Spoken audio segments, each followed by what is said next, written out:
हाँ तो भाई स्वागत है अपनी जनता का एक नए पॉडकास्ट में। आज के पॉडकास्ट में फिर से हमारे साथ मौजूद है वो शख्स जो आपकी हाथ की रेखाओं को बता के आपका जीवन में क्या समस्या आने वाली है, आपका फ्यूचर कैसे होने वाला है, वो सब बताते हैं। आज फॉर द थर्ड टाइम आपकी इतनी डिमांड है कि भाई प्लीज़ इनको फिर से लेकर आइए, तो हम फिर से ले आए हैं। प्रतीक जी को आज हमारे साथ हैं और स्वागत है आपका हमारे शो में। थैंक यू सभी लोगों। आज प्रतीक जी ने बताया कि कुछ रहस्यमय, कुछ सीक्रेट टेम्पल्स की बात करने वाले जो राजस्थान में मौजूद हैं। Yes exactly. और भी कुछ हम जानेंगे आपसे, कुछ पर्सनल हॉरर स्टोरीज भी भाई बताते हैं और पामिस्ट्री भी, मतलब कॉम्बो एपिसोड हो जाता है। मंदिरों की बात होती है भाई से अच्छी बात यह है कि कोई भी बात हम कर सकते हैं, तो ये बहुत मज़ेदार बात है। और भाई ऐसा ही होता है जब इंसान को जेन्युइन नॉलेज हो तो उनसे आप कुछ भी पूछ सकते हो। ये बात हमें आपकी बहुत अच्छी लगती है, इसलिए हम बार बार आपके साथ बैठना चाहते हैं। Thank you so much. और आप सभी लोगों को मैं यही बोलना चाहूँगा कि भाई यूजुअली मेरे अंदर है ना हमेशा से क्यूरियोसिटी रही है कि ये क्या है, ये क्यों है। तो मैं नो डाउट एस्ट्रोलॉजी करता हूँ, पामिस्ट तो मैं हुई मेन, लेकिन मैं वास्तु भी करता हूँ। तो बिकॉज ऑफ वास्तु मैं डिफरेंट प्लेसेस पे जाता रहता हूँ और कई बार कुछ एक आप मान सकते हो कि शॉर्ट ऑफ साधना या कुछ अलोन टाइम जो हम सिंपल वर्ड्स में बोलते हैं, वो पाने के लिए मैं कुछ ऐसे प्लेसेस पे जाता हूँ कि भाई मुझे शांति चाहिए। तो शांति की जगह कई बार ऐसे एक्सपीरियंस हो जाते हैं। अच्छा, तो भाई अभी क्या एक्सपीरियंस हो गया? मैं अभी आपको है ना मेरे दो मेजर एक्सपीरियंस है, मैं आपको वो शेयर करना चाहूँगा जो अभी ज़्यादा टाइम नहीं हुआ हुए हुए। तो सबसे पहला एक्सपीरियंस है, मैं यहाँ पर जब आ रहा था लगभग आज से मान लो कोई 2 या 3 महीने पहले की बात है। मैं अपना जो रील है, यूजुअली मेरा स्टूडियो है वहीं शूट करता हूँ मैं, पामिस्ट्री की रील, एस्ट्रोलॉजी की रील। लेकिन फिर मुझे लगा यार कुछ डिफरेंट करते हैं, कुछ बढ़िया करते हैं, किसी अच्छी बढ़िया लोकेशन पे जाते हैं। अब भाई हम ठहरे राजस्थानी, हमारे पास भगवान ने क्या दिया? पेड़ पौधे तो आपको दे दिए, हमें तो धोरे दिए। धोरे क्या होते हैं? धोरे मतलब मिट्टी के टीले। हाँ, वही बात है। हाँ। और तो भाई मैं गया, मैं हूँ वैसे चूरू डिस्ट्रिक्ट जो सालासर है उनके पास में राजलेसर है, वहाँ रहता हूँ, ठीक है। और वहाँ से मैं गया जैसलमेर साइड में। तो आपको पता होगा जैसलमेर के साइड में जाते हैं ना तो बीच में एक गांव आता है जिसे आपने सुना होगा कुलधरा। हाँ, है ना, बहुत सुना होगा। हमने बात भी करी अपने पॉडकास्ट में। हाँ आपने कुलधरा को कहा जाता है कि बहुत ज़्यादा हॉन्टेड प्लेस है, one of the most haunted village in the country है वो। यस आप सही हो, लेकिन इसमें भी 2-3 चीज़ें होती है यार। अगर आपका इष्ट प्रबल है, आपके भगवान पर आपका विश्वास है, तो कितनी भी नेगेटिविटी हो नो डाउट आपको कुछ नहीं बिगाड़ सकती। लेकिन अगर आपका भगवान पे विश्वास, आपके इष्ट के प्रति विश्वास कम है, तो आपको है ना थोड़ा एक्सपीरियंस होगा, लेकिन कुछ वो बुरा नहीं होगा। मतलब वो चीज़ें दिखाएंगे कि हाँ मैं थी भाई, देख समझ गए, लेकिन फील कराएंगे। हाँ एग्जैक्टली। लेकिन वो कुछ है ना बिगाड़ नहीं पाएगी। जैसे मैं आपको अभी बताता हूँ कि फॉर शूट मैं गया वहाँ पे, ठीक है। तो कुलधरा मुझे एक अच्छी लोकेशन लगी, मैंने कहा यार चलो जाओ कुछ करते हैं कुलधरा में शूट वूट। क्योंकि वहाँ पर आप अगर आप लोग कभी गए हो तो आपको पता होगा वहाँ पे है ना जैसे मकान बने हुए पत्थर के से, है ना। तो अगर आप वहाँ पर कोई वीडियो शूट करो तो कितना अच्छा बैकग्राउंड आए। एक इमेजिनेशन मेरे मन में थी, मन तो था जैसलमेर में शूट करने का, लेकिन बीच में कुलधारा आया तो मैंने कहा नहीं यार यहाँ पर 1-2 वीडियो में जरूर थोड़ा थ्रिल चाहिए था। हाँ थोड़ा सा थ्रिल और थोड़े अच्छा बैकग्राउंड। तो भाई वहाँ गया, वहाँ एंटर किया, सब कुछ नॉर्मल था, ठीक है। और लगभग मैं पहुँचा दोपहर के 1:30 या 2 बजे का आसपास का टाइम था। तो दिन का टाइम है, कौन आदमी सोचे भूत होगा। रात को तो फिर भी सोचे कि भाई थोड़ा डर वर है, तो दिन में तो हम सुनते ही नहीं ना, सोचते ही भूत होगा।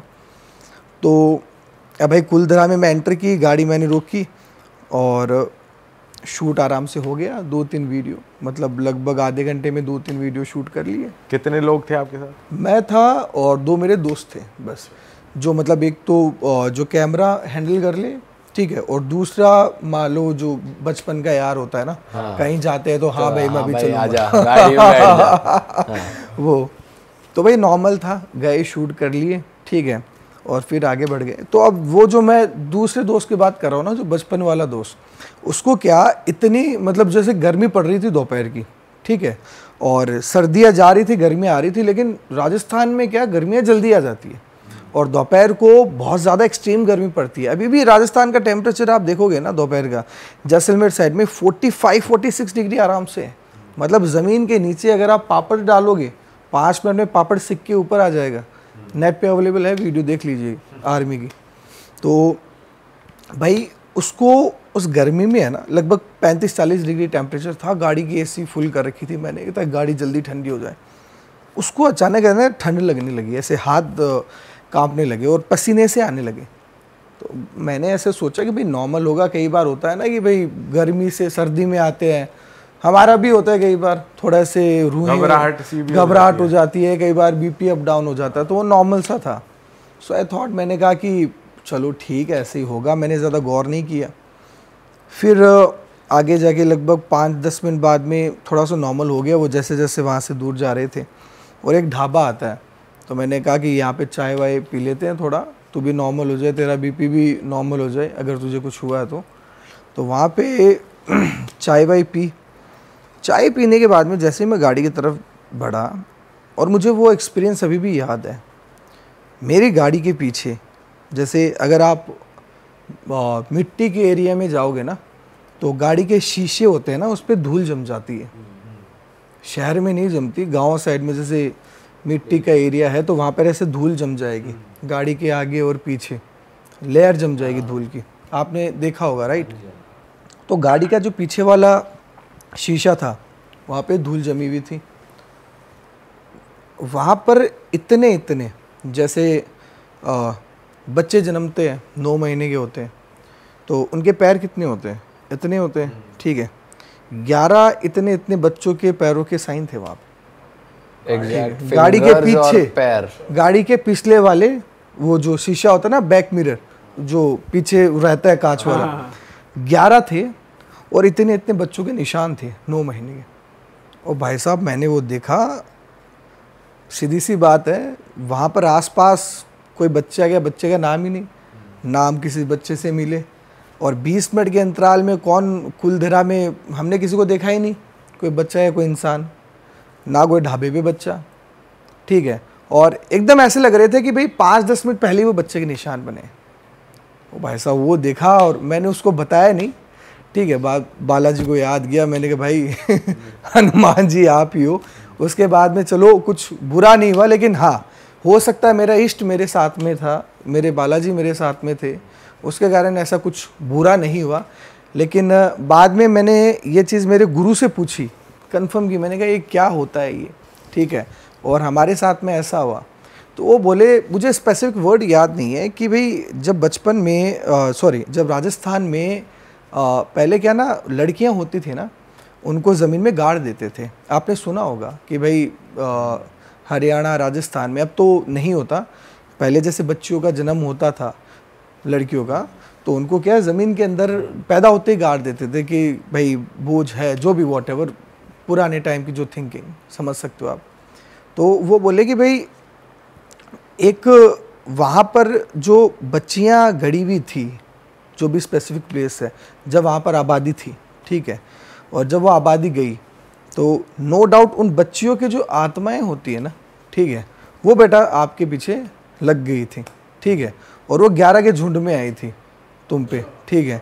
तुम्हारे इष्ट तुम्हारे साथ थे तो कुछ हुआ नहीं तो तुम्हारा वहीं 1 घंटे के अंदर अंदर काम खत्म हो जाता।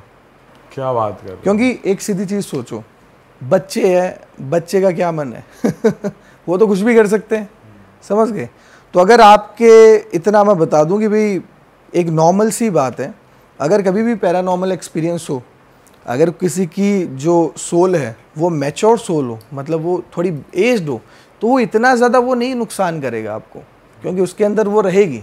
लेकिन कोई बच्चे की सोल है तो वो कुछ भी कर सकती है तुम्हारे साथ में, समझ रहे हो मेरी बात, वो चीज़ है। तो उस टाइम को इष्ट भगवान मेरे बालाजी साथ में थे तो कुछ हुआ नहीं। आपके फ्रेंड को वो लगभग 15-20 मिनट बाद में जैसे जैसे कुलधरा से दूर आए ना, वैसे वैसे सही हो गया। और गाड़ी में मैं क्या कि हमारे सालासर बालाजी है, वहाँ पर एक धुनी जलती रहती है हमेशा, और वो अखंड काल से धुनी जल रही है और कभी आज तक बुझी नहीं है। उस धुनी की मैं भभूत है थोड़ी, वो गाड़ी में हमेशा रखता हूँ मैं, कभी इधर उधर जाता हूँ तो उसको वहाँ पर उसकी धुनी की भभूत दी मैंने, तो तब जाके वो थोड़ा नॉर्मल हुआ। और दूसरा एक्सपीरियंस मैं ये बताना चाहूँगा, वो भी मेरे राजस्थान का ही है तो एक बार की बात है कि जो हमारे गांव है, ठीक, गांव के पास में क्या कि भाई आप लोगों के तो भाई जंगल वंगल रहता है, हमारे पास में क्या रेत के टीले रहते हैं जिसको हम मारवाड़ी में बोलते हैं धोरे, ठीक है। तो यूजुअली क्या होता है ना कि हमारी राजस्थान की मिट्टी ऐसी है कि गर्म बहुत जल्दी होती है और ठंडी भी बहुत जल्दी होती है। मतलब अगर गर्मी पड़ रही है तो 1 घंटे के अंदर भयंकर गर्मी पड़ने लग जाएगी, इतनी गर्म हो जाएगी। और अगर जैसे ही सूर्यास्त हुआ वैसे वैसे वो ठंडी पड़ जाती है। तो वहाँ पे ये सीन है कि भाई शाम को 7:30-8 बजे जब सूर्यास्त हो रहा हो तब जाके रेत के टीले पे बैठ जाओ और बढ़िया ठंडी ठंडी एकदम मस्त हवा है, एकदम फ्रेश हवा है। तो भाई उस टाइम की बात है, लगभग जब मैं कुछ करता नहीं था 5-6 साल पहले, ठीक है, बस मैं अध्ययन कर रहा था मेरा। तब वही करते थे शाम को जो दोस्त है 5-6, ठीक है, वहाँ पर रेत के टीले पर जाके बैठ जाया करते थे, कोई गाने वाने सुन लेता था, ठीक है। भाई हम उस टाइम तो ऐसे राजस्थान के ऐसे एरिया से कि इतनी ज़्यादा अवेलेबिलिटी नहीं थी, इंटरनेट वगैरह ये सब चीज़ें, कॉमिक्स वगैरह। तो भाई हमारे लोगों के पास में क्या रहता था, दोस्तों के साथ में बैठ जाओ, बातें कर लो। बातें करने के लिए हमारे पास जगह ही जगह है ठीक है। तो लगभग 5-6 दोस्त थे, हम लोग बैठे थे रेत के टीले पे, ऐसे ही शाम के टाइम में 7:30 बजे 7:30-8 के आसपास का ही टाइम था। गर्मियाँ थी, लगभग मई-जून की बात थी। तो जब सूर्यास्त होता है तो एकदम जो कहते हैं ना सुनहरा हो जाता है मिट्टी। आपने जैसलमेर में देखा होगा कभी। तो सूर्यास्त जैसे ही हुआ, हल्की सी रात हुई, और ऐसी रात कि ना तो पूरी गहरी रात, ना एकदम उजाला, ना मिड का टाइम। जो मिड का टाइम सूर्यास्त और रात होने के बीच का टाइम होता है 5 से 10 मिनट का। आप कोई गाड़ी चलाता है तो पता होगा कि भाई जो वो टाइम होता है तो गाड़ी की ना तो जो हेडलाइट ऑन कर पाते हैं ना ऑफ कर पाते हैं, समझ गए। तो सूर्य अस्त और रात के बीच का टाइम कोई 5 से 10 मिनट का टाइम रहता है, वो आपको पता होगा। तो वो ऐसा सही टाइम था। अचानक पीछे से एक आवाज़ आई ज़ोर से, और कसम से मैं झूठ नहीं बोल रहा, मैं ये बात बोल रहा हूँ ना, मेरे रोंगटे अब भी खड़े हो रहे हैं। पीछे से जैसे भीड़ है, मतलब मान लो यार 100 किलोमीटर तक कोई नहीं है, समझ। धोरे पे कौन रहेगा, कोई रहेगा तो मर जाएगा एक दिन में, प्यासा मर जाएगा, समझ गए, या गर्मी से लू से मर जाएगा, कोई नहीं। खेत हमारे, समझ गए ना, वो मिट्टी के टीले, वहाँ पे तो फसल भी नहीं होती गर्मियों में। फसल होती है एक बार, कब, जब बारिश आती है तब फसल होती है। जोर से आवाज़ आई एक मर्द की, एक मारवाड़ी में मैं बोल के बता रहा हूँ कि अरे मारे रे बचाओ रे बचाओ बचाओ बचाओ बचाओ, ऐसे करके आवाज़ आई एक बार जोर से आई। अब भाई हम 5 बैठे थे, 5 बैठे रहते ना, हिम्मत होती है आदमी के अंदर, अकेले के अंदर 2 के अंदर हिम्मत नहीं रहती, 3 में 5 में हिम्मत बैठ जाती है। तो एक दोस्त ने बोला कि हो सकता है वहाँ कोई, अब दोस्तों में तो वही है कि भाई कोई कांड कर रहा हो, कोई कर रहा हो, कोई भूत वूत नहीं है, या ऐसे ही हो, इग्नोर करो, ठीक है।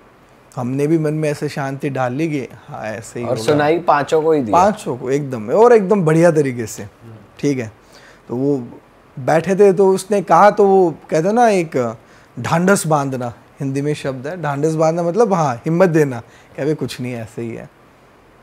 2 मिनट के बाद में क्या हुआ, वो आवाज़ की जो फ्रीक्वेंसी है, पहले मान लो ऐसे सुनाई दी थी, फिर लगा कि वो बंदा एकदम, अगर मैं बताऊं तो फ्रीक्वेंसी 50% और बढ़ गई, और वही शब्द अरे मारे बचाओ रे बचाओ, मतलब मारवाड़ी में बोल रहा था, हिंदी में है कि भाई मार रहा है मुझे जोर, बचाओ बचाओ बचाओ, ऐसे वो हिंदी रूपांतरण अगर मैं करके बताऊं तो। फिर भी भाई सब चुप हो गए।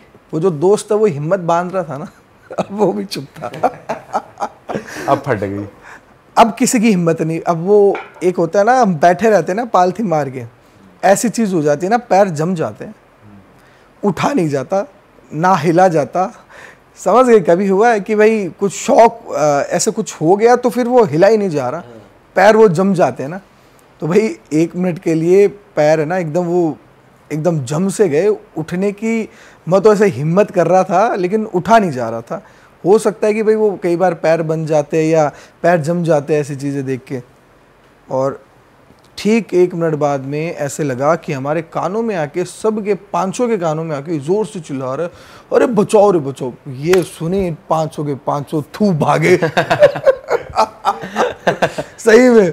और बाइक खड़ी हुई थी, कोई मतलब ही नहीं सब पैदल भाग रहे हैं। फिर भैया वहां पर जैसे तैसे करके वो कोई पीछे नहीं मुड़ा कि ना ना ना ना ना, इतना तो ज्ञान में पंडित था, मैं बैठता तो मैं देता था दोस्तों को कि कभी ऐसी चीज़ हो तो पीछे मत मुड़ना चाहिए, मुड़ गए तो वहीं खत्म हो, ठीक है। तो वो भागे और शाम को भाई 5-10 लोगों को और आके बाइक वाइक लेके हम लोग को गए।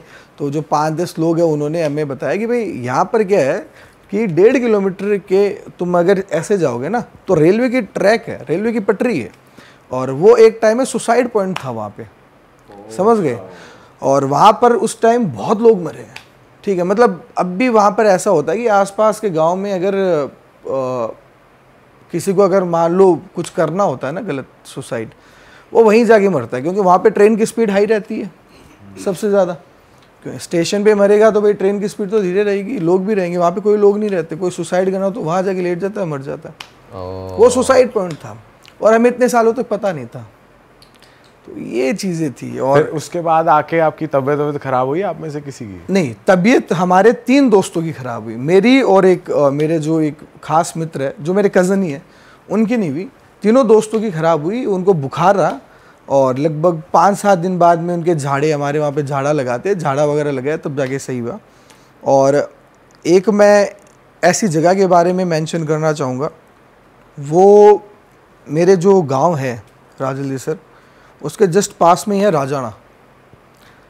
राजाना मुझे नाम नहीं लेना चाहिए क्योंकि बहुत सारे गांव के लोग भी ये पॉडकास्ट देखेंगे, लेकिन आप सभी लोगों को एक अवेयरनेस देने के लिए मैं एक वही है जो मैं मेरे साथ कुछ एक्सपीरियंस हो मैं लेना चाहूँगा। और मेरे गांव के अगर कोई ये पॉडकास्ट देख रहा है राजलेसर रतनगढ़ के, तो मेंशन ज़रूर करना राजाना की बातें, बहुत फेमस है राजाना की जगह। किस लिए फेमस मैं बताता हूँ क्या है राजाना। उससे पहले मैं एक चीज़ बता देता हूँ आपको। एक शब्द है राजस्थान में, ताल। ताल जानते हो क्या होता है? ताल मतलब एक तो म्यूजिक की ताल होती है एक पीने वाला ताल होता है, मतलब जैसे वो होता है ना नैनीताल, और वैसा ताल होता है एक पुराने म्यूजिक वाला ताल पता है खास। हाँ पुराने पता है, थाल उसे कहते हैं ताल नहीं पता हमें। थाली एक होती है कि ताल लगाना, कि कुछ करने की ताल लगाता हूँ अभी मैं बताता हूँ क्या है। ताल मतलब होता है, राजस्थान में पहले पानी तो था नहीं, पशु पक्षियों के लिए, सबके लिए। गर्मियों में तो और भी बुरी हालत होती थी उस टाइम। तो क्या है ना कि एक बीच में एक छोटा सा ह्यूमन मेड तालाब टाइप का बनाया जाता था, ताकि पशु पक्षी भी पानी पी ले वहाँ पे, समझ गए। और किसी को अगर नहाना है या जो भी है, पुराने समय की बात है, राजा महाराजाओं के टाइम में जब वो नहाते थे ताल में, समझ गए, पानी संग्रह करते थे बारिश का, समझ गए। तो वो एक क्या करते थे कि भाई मान लो एक ह्यूमन मेड लेक बना देते थे, समझ गए, कि भाई ईंटों पत्थरों से, ताकि वहाँ पर बारिश का पानी संग्रह रहे। और जैसे जैसे मान लो भाई टेक्नोलॉजी बढ़ी, तो वैसे वैसे ये होने लगा कि भाई अब वो ताल है वो पशु पक्षियों के लिए है, कि भाई पशु पक्षी है, कोई बेचारा प्यास मर रहा है, वो कहाँ पे पिए पानी, पशु पक्षी, ठीक है, तो वो वहीं जाके पी लेता है। तो राजस्थान में क्या पुराने समय से ताल बने हुए बहुत सारे, समझ गए, पानी को आज भी पानी है वहाँ। मैं बताता हूँ इसकी चीज़। ताल में क्या है, पानी वहाँ रहता है, और एक चीज़ हमेशा ध्यान रखना, पानी चलता रहेगा तो कोई दिक्कत नहीं, पानी एक जगह रहेगा तो उसमें दिक्कत है।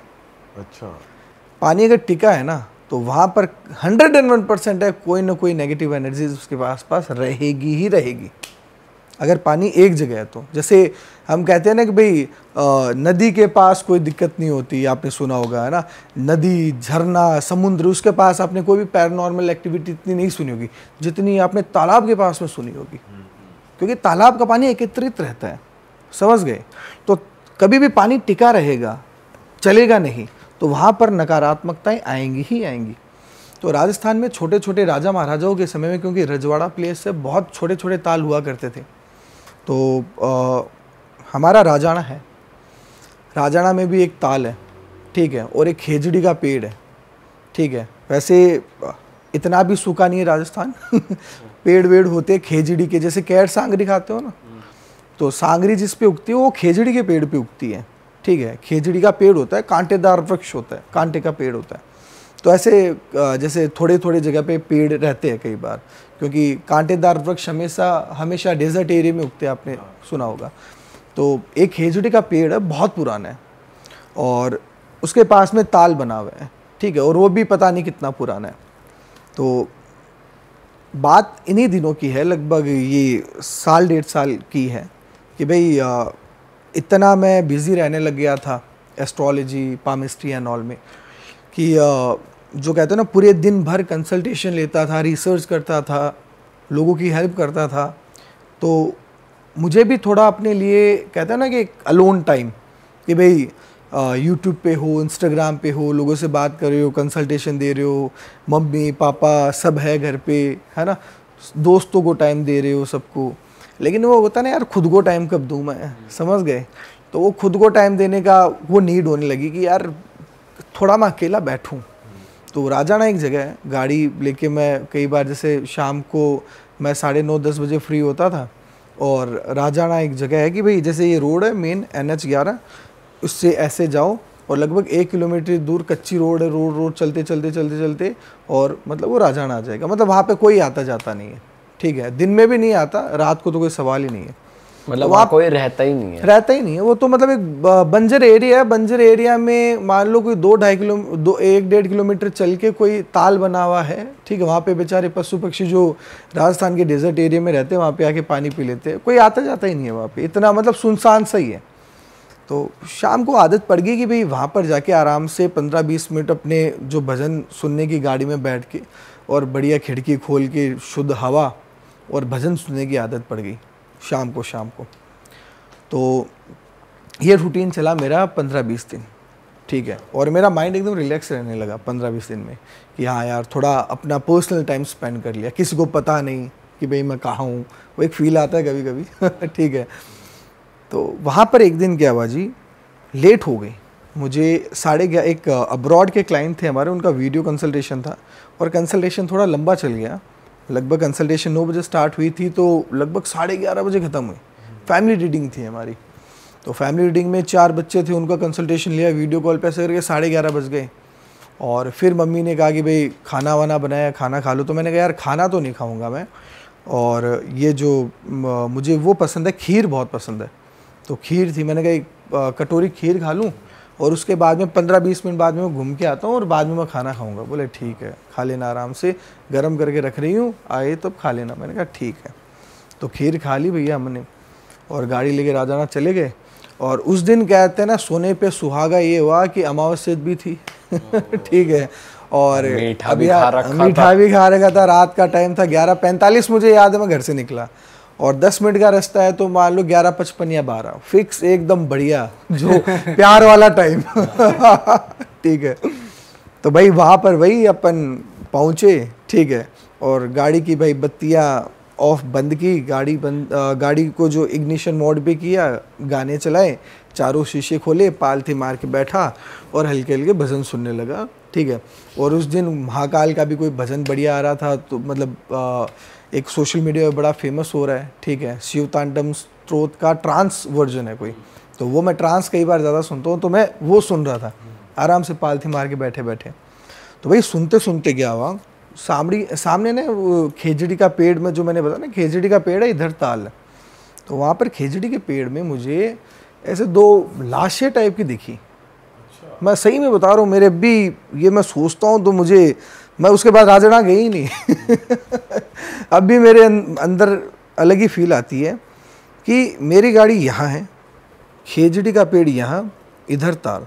हमेशा मेरी गाड़ी यहाँ खड़ी रहती थी, ठीक है, खेजड़ी के पेड़ को मैं ऐसे दिखता था, ठीक है, और ताल इधर था। एज यूजुअल वहीं खड़ा था, 12-12:30 बजे होंगे कोई, और वहाँ पे खेजड़ी के पेड़ के तने पे एक इधर और एक इधर 2 लाश दिखी मुझे, लटकी हुई फांसी पे। मेरे मन में कोई भूत प्रेत का ख्याल नहीं आया, मेरे मन में आया, मैंने कहा यहाँ फंस गए यार, किसी ने सुसाइड किया है, और अपन यहाँ पर खड़े हैं, अपने तो वाट लग जाएगी यहाँ पे, तो पुलिस ये वो समझ गए।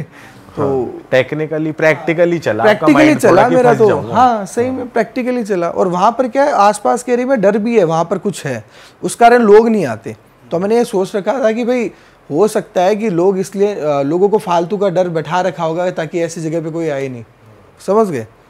तो भाई उनको मैं देखा, मैंने कहा, मेरे हाथ पैर थोड़े कांपने लगे। मैंने कहा भैया प्रतीक बाबू, आज तो मम्मी ने खीर बढ़िया ही खिलाई है, अब तो गड़बड़ हो गई। मैंने आंख बंद करके मैंने लिया, जय बालाजी अब आप ही कुछ करो, और थोड़ी सी ऐसे 2 सांस ली, एक होता है ना, सांस ली। मैंने कहा चलो यहाँ से देखी जाएगी, और आंख खोल के खिचड़ी को पेट के देखूं तो 4 लाश थे। अब भाई साहब मेरे मन में पहला ख्याल आया, हो सकता है मैंने उस टाइम देखने में गलती कर दी होगी, 4 होगी, मुझे 2 दिखी होगी घबराहट के कारण, समझ गए। दूसरा ख्याल आया 20% कि हो सकता है कोई भूत पलीत है। तो भूत पलीत का ख्याल तो दब गया, वो पहला वाला ख्याल स्ट्रांग हो गया कि पहले क्योंकि नहीं दिखी 15 दिन होगी। में मुझे कुछ दिखाई नहीं यार, कुछ फील ही नहीं हुआ, तो मैं कैसे मान लूँ। वो 20% को वो कहते हैं ना साइड में इधर से कोई ख्याल है, उसको 80% वाले थॉट ने दबा लिया।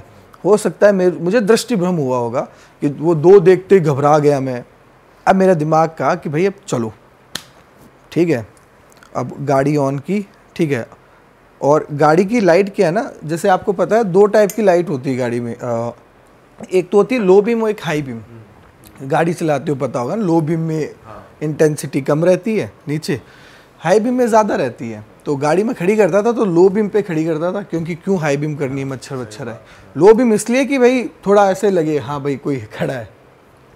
तो गाड़ी स्टार्ट की और हाई बीम की, ठीक है, बीम हाई की। वहाँ पर मैं अभी मैं क्या बताऊँ, 8 लाशें। अब 8 हो गई। 8 हो सही में, और ये बात मैं बता रहा हूँ ना, मुझे वो खेजड़ी और वो 8 लाशें लटकी हुई दिख रही है। और अब भी पता नहीं क्या है ऐसा, उस दिन क्या हो, मुझे 8 की शक्ल भी याद है। अगर मेरे पास में कोई पेंटर बिठा दो, आर्टिस्ट बिठा दो, तो मैं 8 की शक्ल बता दूंगा ये बंदा ऐसा था। और मैंने उन लोगों को सिर्फ कुछ सेकंड्स देखा है और मेरे दिमाग के अंदर उनकी शक्ल बैठी हुई है। स्कैरी शक्ल थी या मतलब नॉर्मल जो इंसान होते हैं, लेकिन उनमें एक विशेषताएं थी, उसमें 3 लड़कियां थी, ठीक है। और जो पुराने पहनावे वाले, जैसे पुराने समय में जैसे हमारे जो खेतों में काम करती है औरतें, तो जैसे एक पर्टिकुलर समुदाय की औरतें लहंगा पहनती है और ऊपर वो चुनरी ऐसे ओढ़ती हैं, ठीक है। तो 3 औरतें वो थी, कलर सांवला था। और आदमियों ने सबने 2 तो थे बूढ़े, समझ गए। और जो कहते हो ना कि लगभग आदमियों ने मोटा मोटी सबने ये जो पगड़ी अलग होती है, सर पे सफ़ेद ऐसे कपड़ा बांधते हैं ना मजदूर, ऐसे करके, समझ गए। हाँ, मुंडासा। आदमियों ने मुंडासा बांध रखा था और लगभग सब 45 के आसपास के थे, और उसमें से 3 औरतें थीं। अब भी मुझे याद है। अच्छा भाई, एक बात बताओ, जैसे आपने बताया स्टार्टिंग में 2 लाशें आपको दिख रही थी लटकी, फिर वो 2 की 4 हो गई, तो वो आपको कैसे दिख रही है, फिर वो 8 हो गई, किस तरीके से? आपको मैं बताता हूँ। भाई आपने कभी कोई पुराना पेड़ देखा है? उसके ब्रांचेस रहती है ना, मतलब टहनियाँ रहती है। और कोई नया पेड़ है ना, उसकी टहनियाँ नहीं रहती, ठीक है। तो जो खेजड़ी का पेड़ है ना, खेजड़ी एक ऐसा वृक्ष है कि वो कभी मरता नहीं है, समझ गए। तो खेजड़ी का वृक्ष था, उसके ब्रांचेस थी, समझ गए। उसके कम से कम मान लो एक ब्रांच बताऊं तो उस पर मान लो 4 लाशें आ जाए, समझ गए। इतनी बहुत पुराना पेड़ है वो, कोई हो सकता है किसी राजा महाराजा ने लगाया होगा अपनी रानी के लिए, छाया हो जाए, समझ गए। तो इतना पुराना पेड़ है और अलग अलग ब्रांचेस है उसकी। तो जैसे ये सामने वाली 2 ब्रांच है, उस पर मुझे एक यहाँ दिखी, ठीक है। फिर मैंने 4 की बात की तो वो उसके पास में, हाँ, फिर 2 आगे ऐसे। फिर क्या हुआ जब 8 दिखी? भाई हमारे तो सालासर बालाजी है, आंख बंद कर बालाजी को याद किया, बालाजी बाबा तू है, थारो काम जाने। बस बालाजी में हिम्मत दी, भाग के आए। और हाँ, इतना ज़रूर है, रात को थोड़े उनके सपने में इमेजेस दिखी ज़रूर, ये मैं झूठ नहीं बोलूँगा, सपने में इमेजेस दिखी उनकी। और मैं बोल रहा हूँ ना, अब भी मुझे शक्ल याद है। और उसके बाद मैंने थोड़ा खोजी टाइप का इंसान हूँ, तो मैंने रिसर्च की कि भाई क्या है वहाँ पे, आसपास के बुज़ुर्ग वगैरह जो है हमारे, उनसे पूछा। तो वो बोले कि भाई ये जो जगह है ना, यहाँ पर जो ताल है ना, उस ताल में बहुत लोग मरे हैं, समझ गए। तो इसलिए उसको मतलब कि जो कहते हैं ना कि थोड़ा ये जगह ऐसी है कि ओपरा टाइम मत आया कर, मतलब जो ऐसे टाइम में कि जो और टाइमिंग्स में मत आया करो। तो वही चीज़ है। देखो यार, ये मैं एक चीज़ मानता हूँ, अगर किसी को छेड़ोगे ना, अगर मैं आपको बार बार छेड़ूंगे ना, आप कितने ही अच्छे इंसान हो, मुझे थप्पड़ मार दोगे, समझ गए। अगर मैं छेड़ूंगा ही नहीं ना, तो आप कुछ नहीं करोगे। तो यार उनकी टाइमिंग रहती है, उनकी जगह रहती है, समझ गए। तो उनके टाइमिंग में उनको लेट देम एंजॉय। आप क्यों बीच में गाड़ी में गाने बजा के या भजन बजा के उनको डिस्टर्ब कर रहे हो, उनको अपने जोन में रहने दो। तो फिर उसके बाद मैंने एक चीज़ सीख ली कि यार कभी भी ज़िंदगी में बीच में है ना पंचायत ही नहीं करनी है ना तो लोगों के ना ऐसी चीज़ों के, वो चीज़ है भाई। थोड़ी सी है ना, अब पामिस्ट्री की भी बात कर लेते हैं। भाई आप बहुत तगड़े तगड़े फैक्ट्स बताते हो पामिस्ट्री के जब भी आते हो, और रीले भी इतनी ज़्यादा तगड़ी जाती हैं। तो इस बार कुछ लाए हो आप? एकदम एकदम ज़रूर। जैसे मैंने पिछला पॉडकास्ट किया था ना, मेरे पास बहुत सारे डीएम्स आए थे, हमें जॉब का बताओ, हमें जॉब करनी चाहिए, हमें मतलब गवर्नमेंट जॉब करनी चाहिए, मतलब ये जो कहते हैं ना गवर्नमेंट जॉब के बहुत सारे क्वेश्चंस आए। तो आप सभी लोगों को मैं गवर्नमेंट जॉब का बताना चाहूँगा कि भाई आप कैसे देख सकते हो आपके हाथ में कि आपकी गवर्नमेंट जॉब का योग है कि नहीं है। तो सबसे पहले क्या करना है, आपको अपना वो हाथ देखना है जिस हाथ से आप खाना खाते हो या लिखते हो। मतलब आप जो जोर वाला हाथ होता है ना, जिससे आप ज़्यादा काम करते हो, आपको वो हाथ देखना है। For an example right hand, 98% लोग राइट ही है, समझ गए। तो अपने राइट हैंड को देखो, उसमें अपने जो रिंग फिंगर होती है ना, जो रिंग फिंगर बड़ा सिंपल है, ध्यान से देखना। रिंग फिंगर के नीचे का माउंट देखो, ठीक है। अगर इसके नीचे माउंट पे, ठीक है, नीचे आपको ऐसी एक खड़ी हुई लाइन या दो खड़ी हुई लाइन या तीन खड़ी हुई लाइन, मतलब खड़ी हुई लाइन ऐसे दिखे जो एक दूसरे को क्रॉस नहीं कर रही हो, तो पहली पॉइंट आपका गवर्नमेंट जॉब का योग है। नो डाउट आप गवर्नमेंट जॉब की तैयारी करो, आप प्रशासनिक सेवा में जा सकते हो। इसके अलावा क्या है, आपकी रिंग फिंगर है, क्योंकि सूर्य आपकी रिंग फिंगर है, समझ गए। आपको सारा गवर्नमेंट का यहीं से देखना है।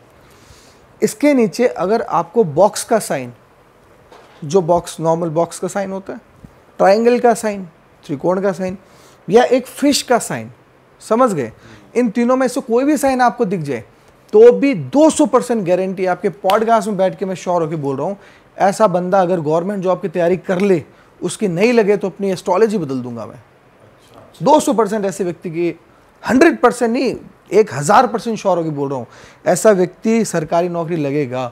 दोबारा बता दूं, या तो खड़ी हुई लाइन्स हो, भाई लाइन अगर कट हो रही हो तो एग्जैक्टली। अब उसका मैं बताता हूँ, अगर आपके हाथ में ये जो खड़ी हुई लाइन्स मैंने बताई है वो आपस में ऐसे कट बना रही हो, समझ गए, तो गवर्नमेंट जॉब का योग कैंसिल हो गया। अच्छा, समझ गए। अब आपको अगर नीचे कट्स है तो आपको गवर्नमेंट जॉब पाने के लिए बहुत ज़्यादा मेहनत करनी पड़ेगी। मतलब सिंपल शब्दों में बताऊं तो गवर्नमेंट जॉब का योग नहीं है, समझ गए। तो प्राइवेट में जाओ फिर प्राइवेट में जाओ। और आपके यहाँ पर जैसा कि आपने कहा कि कट्स बन गए, कट्स बनते तो क्या बनता है, क्रॉस, ऑब्वियस सी बात है। अगर आपकी रिंग फिंगर के नीचे कहीं पर भी क्रॉस का साइन हो, रिंग फिंगर के नीचे, आपको एक चीज़ की मैं श्योरिटी के साथ में बोल रहा हूँ, आप अंदर से कभी सेटिस्फाइड नहीं रहोगे। मतलब you have everything but you don't have anything. अंदर से एक सेटिस्फेक्शन की कमी इंसान को रहेगी। ये अपनी जॉब में काम से रहेगी या इन जनरल रहेगी? आप चाहे करोड़पति बन जाओ, ठीक है, लेकिन फिर भी अंदर ही अंदर है ना, एक जो कहते हैं ना आत्मसंतुष्टि का, सेल्फ सेटिस्फेक्शन का अभाव रहेगा कि भाई I have everything but I don't have anything. मैं कुछ ढूंढ रहा हूँ, मैं कुछ खोज रहा हूँ, समझ गए। अगर इसके नीचे क्रॉस बन जाए, दूसरी बात, अगर इसके नीचे क्रॉस बन जाए, आप किसी के लिए कितना भी कर दो, लेकिन सामने से उस लेवल का एप्रिशिएशन नहीं मिलेगा, समझ गए। जैसे मैंने आपके लिए ये किया और मेरे सूर्य पर्वत के नीचे क्रॉस है, या मैं अपनी जॉब में बहुत अच्छा कर रहा हूँ, मेरा जो क्रेडिट है मेरा बॉस खा गया, मेरा क्रेडिट है मेरा मैनेजर खा गया। तो अगर आपकी रिंग फिंगर के नीचे क्रॉस का साइन हो तो आप अंदर से कभी भी एकदम सेटिस्फाइड नहीं रहते हो, ठीक है, आपको एप्रिशिएशन की कमी रहती है। और तीसरी बात, आपके अंदर हमेशा एक अंग्रेजी में कहावत है कि भाई you have everything but you don't have anything. आपके पास सब कुछ होते हुए भी अंदर ही अंदर से एक संतुष्टि की कमी होती है। और दूसरी बात क्या है कि भाई एक मैं आपको जो कहते हो ना कि एक ऐसा योग बताने वाला हूँ जो योग इंसान को एक ऐसी लाइफस्टाइल देता है कि भाई लोग उसकी हमेशा इज्जत करेंगे। फॉर एन एग्जांपल कोई मोची है, कोई टेलर है, 10 टेलर होते हैं लेकिन एक मोची एक टेलर ऐसा होता है उसके सब इज्जत करते हैं, अरे भाई साहब कैसे हो, समझ गए। कोई टेलर है, नॉर्मल टेलर ही है, लेकिन कुछ कुछ टेलर ऐसे होते हैं उनका बड़ा नाम होता है, उनकी इज्जत होती है, रिस्पेक्ट होती है, समझ गए। हाँ, जैसे यूट्यूबर हो आप, तो यूट्यूबर में बहुत छपरी यूट्यूबर्स भी हैं, ठीक है, जेन्युइन यूट्यूबर्स भी हैं, इज्जत वाले भी हैं, ऐसे भी है जिनकी इज्जत करते नहीं है लोग, लोगों से चेहरा छुपाते भागते हैं।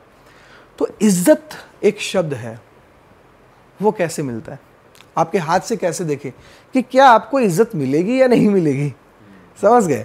बड़ा सिंपल है, ध्यान से देखना। आपके हाथ में आपकी इंडेक्स फिंगर, ठीक है, और आपकी रिंग फिंगर, दोनों को कंपेयर करो, इंडेक्स फिंगर और रिंग फिंगर को, ठीक है। अब मैं ना आपको दो चीज़ें बता रहा हूँ। अगर आपकी इंडेक्स फिंगर आपकी रिंग फिंगर से लंबी हो, आपकी इंडेक्स फिंगर आपकी रिंग फिंगर से लंबी हो, और आपकी जो इंडेक्स फिंगर का जो नीचे का माउंट है उसको अगर आप है ना ऐसे दबाओ तो ऐसे पल्पी फील हो, ठीक है, या पल्पी फील नहीं भी हो तो इंडेक्स फिंगर के नीचे आपका बॉक्स का या ट्रायंगल का साइन हो।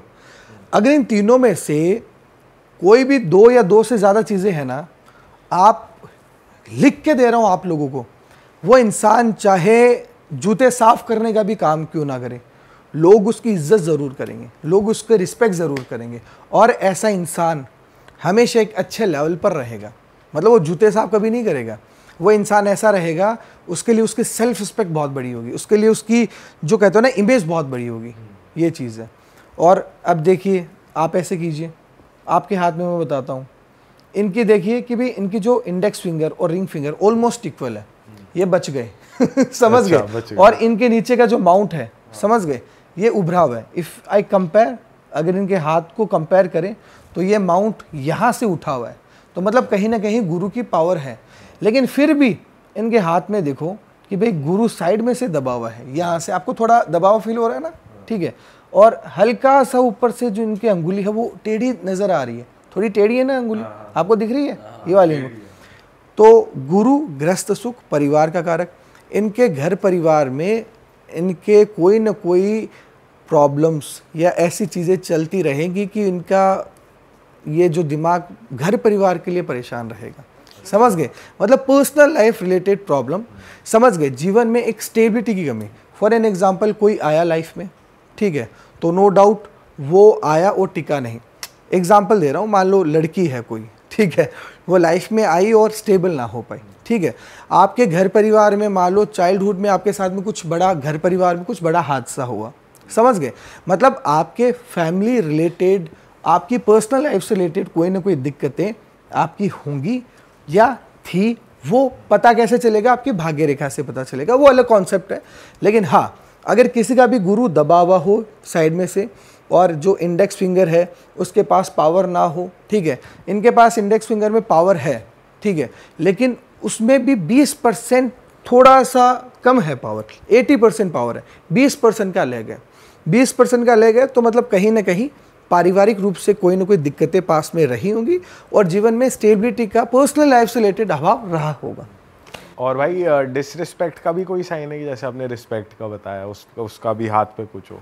एकदम है, मैं बताता हूँ। आपके हाथ में दोबारा आप अपनी इंडेक्स फिंगर देखो, आपको अगर अपनी रिस्पेक्ट का देखना है, इंडेक्स फिंगर देखो, रिस्पेक्ट यहीं से ही आएगी। अगर आपके हाथ में आप यहाँ पर प्रेस करो, आपको पूरा ही ये फ्लैट मिले, समझ गए, पूरा ही ये फ्लैट मिले, और ये वाली अंगुली आपको छोटी मिले, समझ गए, या तो पूरा ही फ्लैट मिले नीचे से, ठीक है, और ये छोटी दोनों हो कि भाई ये अंगुली भी छोटी है, जैसे मेरी छोटी है मान लो, है ना, लेकिन मेरे नीचे से माउंट उभरा हुआ है। आपने बहुत लोगों को देखा होगा ना कि भाई ये अंगुली भी छोटी है और नीचे से माउंट भी फ्लैट है। आप टच कैसे टच करना, आंख बंद करके फील करो, यहाँ पर है ना, ईजी है, ठीक है। अगर आपको ऊंचाई फील हो रही तो नो डाउट यार ऊंचा है, अगर आपको फ्लैट फील हो रहा है तो फ्लैट है। तो अगर यहाँ पर आप प्रेस करो तो आपको ऐसे फ्लैट फील हो और ये अंगुली छोटी हो, ऐसा इंसान IAS भी हो ना तो भी उसकी कोई रिस्पेक्ट नहीं करेगा, समझ गए। ऐसा इंसान प्रधानमंत्री भी बन जाए ना तो भी उसकी कोई रिस्पेक्ट नहीं करेगा। अब एग्जाम्पल आपको पता है हमारी कांग्रेस में हाथ देखा है आपने?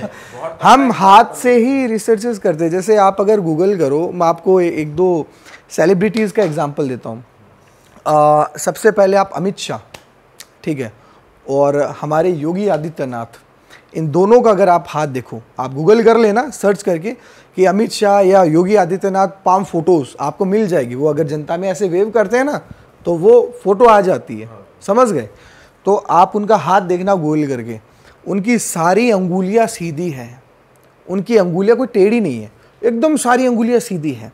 अगर किसी भी इंसान की सारी अंगुलियां सीधी हो, समझ गए, एकदम स्ट्रेट हो, ठीक है, वो इंसान जो दिमाग में काम सोच लिया वो करके ही रहेगा। शाम दाम दंड भेद कुछ भी हो जाए वो काम करके ही रहेगा।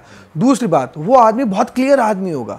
अच्छा मुझे करना है, इतने टाइम में करना है, दैट्स ऑल, वो ये करके ही रहेगा। आप अमित शाह को देख लो, आप योगी जी को देख लो, उन्होंने जो आज तक सोचा वो किया ही है।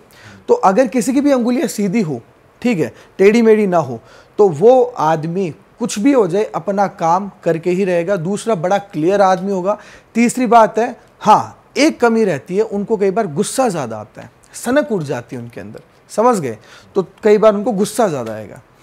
और अगर आपके हाथ में आपकी मिडिल फिंगर, समझ गए, बीच वाली अंगुली थोड़ी ज़्यादा लंबी हो और अपने हाथ को ऐसे करो तो ये आपकी छोटी वाली अंगुली, आपकी रिंग फिंगर और आपकी इंडेक्स फिंगर चारों आपकी मिडिल फिंगर की तरफ झुक रही हो। मतलब ऐसे अगर आप देखो ना तो ऐसे चारों अंगुलियां ऐसे मिडिल फिंगर की तरफ झुक रही हो। जैसे मेरी इंडेक्स फिंगर झुक रही है ना, आप ऐसे कीजिए, ठीक है, आपकी देखो कि भाई ये इंडेक्स फिंगर मिडिल फिंगर की तरफ झुक रही है ना, रिंग फिंगर भी आपकी मिडिल फिंगर की तरफ झुक रही है और छोटी वाली अंगुली भी झुक रही है। तो इसमें आपको मैं एक चीज़ बता देता हूँ, इनकी देखो छोटी वाली अंगुली है ना, इनकी जो रिंग फिंगर है, रिंग फिंगर का जो ऊपर वाला पोर आपको दिख रहा है, ये वाला फेस इससे नीचे है ना, छोटी वाली अंगुली है ना, जो रिंग फिंगर का ऊपर वाला पोर इससे नीचे है दिख रहा है आपको, क्लियर है?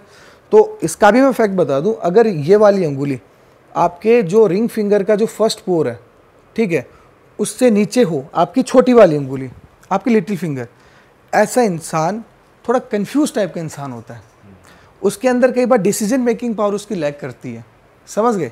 मतलब कई बार कन्फ्यूजन्स में ज़्यादा आ जाते हैं, डिसीजन मेकिंग पावर उनकी लैक होती है, ये थोड़े कन्फ्यूजन में रहते हैं। और दूसरी बात, आपके हाथ में सारी उंगलियां शनि की तरफ झुक रही है, देखो, ठीक है, शनि, आप हो सैटर्नियन, शनि प्रधान इंसान, ठीक है, शनि प्रधान इंसान। आप लोगों की बताऊं क्या खास बात होती है, आप सभी लोग सुनना, अगर हमारी सारी अंगुलियां ऐसे करें और सारी अंगुलियां मिडिल फिंगर की तरफ झुक रही हो तो वो व्यक्ति सैटर्नियन होता है, मतलब शनि प्रधान इंसान।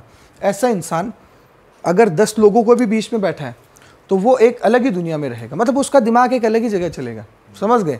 आप इनसे बात कर रहे हो, ठीक है, तो आपके दिमाग में अलग ही चल रहा है, आप इनसे बात जरूर कर रहे हो लेकिन आप दूसरे दिमाग से कुछ अलग सोच, कुछ और सोच रहे हो, समझ कुछ और गए? अंदाजा लगा रहा है, कुछ सोच रहा है। समझ गए? दूसरी बात, वो व्यक्ति कैरियर ओरिएंटेड रहेगा, मतलब उसके पास में पैसा यूं आएगा, समझ गए?